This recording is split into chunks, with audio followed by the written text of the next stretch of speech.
আসসালামু আলাইকুম। আজকে ডিম রান্না করব আলু দিয়ে। ডিমগুলো সব ফেটে নিয়েছি। হালকা একটু হলুদ মরিচ দিলাম, পরিমাণ মতো লবণ দিয়ে ডিমগুলো সব একসাথে গুলে নেব। মশলাটা মিশিয়ে নেব। তারপর একটা হাঁড়িতে পানি দিয়ে আমি ডিমটা ভাপিয়ে নেব।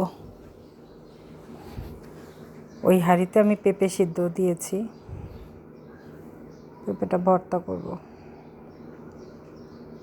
এই জন্য আমার পেঁপেটা হয়ে গেছে। ওই হাঁড়িতে ডিম ভাপাটা দিয়ে আমি পেঁয়াজ কুচি দিয়ে তেল গরম করে পেঁয়াজ কুচি দিয়ে একটা লং, একটা এলাচ দিয়ে ভাজা হলে আমি আদা রসুন দিয়ে দিলাম পানি সহকারে।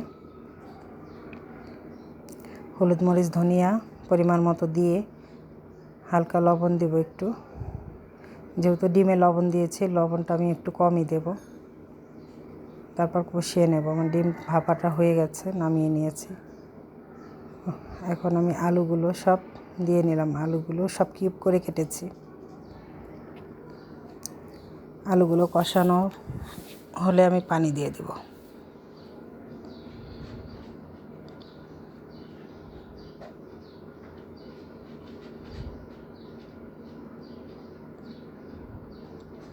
কাঁচামরিচ ফালি দিয়ে দিলাম।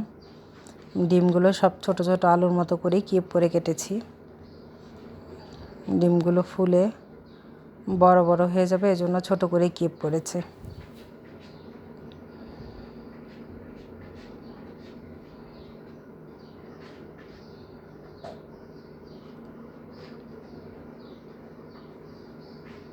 ওই হাঁড়িতে আমি ভাত বসিয়ে দিয়েছি।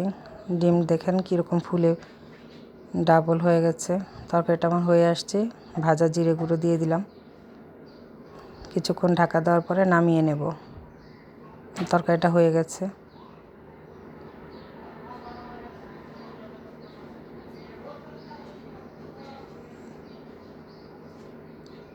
তরকারিটা নামিয়ে নিলাম। আসসালামু আলাইকুম।